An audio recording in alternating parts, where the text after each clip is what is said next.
విద్యా బోధనపైన ఉపాధ్యాయులు ప్రత్యేక ఫోకస్ పెట్టాలని సీఎం రేవంత్ రెడ్డి అన్నారు. హైదరాబాద్ శిల్పకళా వేదికలో ఉపాధ్యాయ దినోత్సవ వేడుకలను ఘనంగా నిర్వహించారు.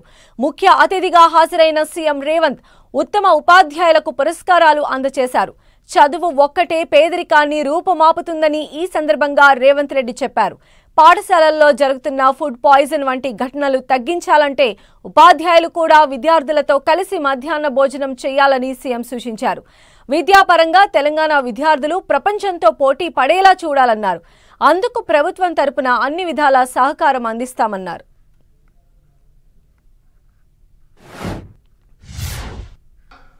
గవర్నమెంట్ స్కూల్లో భోజనం చేయాలంటే నిన్న మొన్న కొన్ని అక్కడక్కడ దురదృష్టకర సంఘటనలు, పిల్లలకు ఫుడ్ పాయిజన్ అయింది, లేకపోతే పిల్లల్ని హాస్పిటల్కు తీసుకెళ్ళామని వార్తలు చూసినప్పుడు నాకు చాలా బాధ అవుతుంది.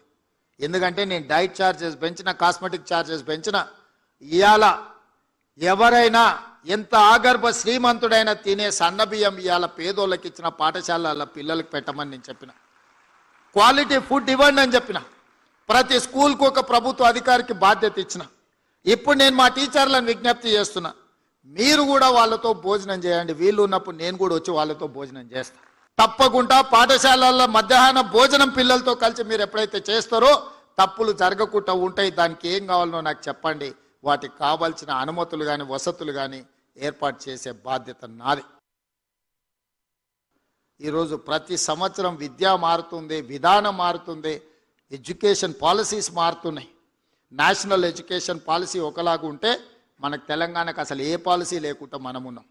అందుకే మొన్న నేను ఆర్డర్ ఇచ్చిన, తెలంగాణ ఎడ్యుకేషన్ పాలసీని ప్రిపేర్ చేయండి అని పెద్దలు కేశవరావు గారిని చైర్పర్సన్గా పెట్టి, కడేం శ్రీహరి గారిని, అక్నూర్ మురళి గారిని, మా ఎడ్యుకేషన్ డిపార్ట్మెంట్లో ఉన్న అధికారులను కలిపి తెలంగాణ ఎడ్యుకేషన్ పాలసీ చేయడానికి ఒక కమిటీని అపాయింట్ చేసినాం.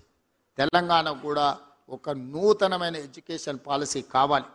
ఆ ఎడ్యుకేషన్ పాలసీ పేద పిల్లల జీవితాలలో వెలుగులు నింపాలి.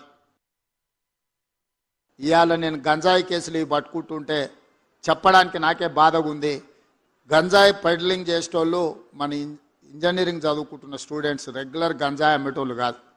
వాళ్ళు ఇక్కడికి వచ్చిన తర్వాత ఏం చేయాలో తెలియక కొంతమంది పిల్లలు తప్పుదోవ పడుతున్నారు, డ్రగ్స్ బారిన పడుతున్నారు. చిన్న చిన్న పట్టణాలకు కూడా చేరుకున్నది. ఒకప్పుడు పెద్ద పెద్ద యూనివర్సిటీల్లో ఎక్కడనో ఉండేది. బాగా డబ్బులు ఉన్న వాళ్ళకు ఇట్లాంటి అలవాట్లు, జబ్బులు ఉంటాయని విన్నా. కానీ ఇప్పుడు అట్లా లేదు. తాలూకా లెవెల్ కూడా పాకిపోయింది గంజాయి, ఈ డ్రగ్స్ వ్యసనాలు. గమనించండి, పిల్లల్ని తప్పుదోవ పట్టే వాళ్ళను దారి మళ్ళించాలి. వాళ్ళందరినీ దారిలో పెట్టాల్సిన బాధ్యత కూడా మనకే ఉంది. తెలంగాణ రాష్ట్రంలో ప్రభుత్వం ఏర్పడ్డ తర్వాత ఈ గంజాయి డ్రగ్స్ పట్ల కఠినంగా వ్యవహరిస్తున్నాం.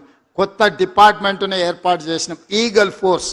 ఆకాశంలో గద్ద ఎట్లయితే కోడి పిల్లను చూస్తుందో గంజాయి మొక్క మొలిసిన తెలంగాణలా చూస్తాము, వాళ్ళ సంగతి తేలుస్తామని చెప్పి ఈరోజు ఈగల్ ఫోర్స్ని తీసుకొచ్చినాం.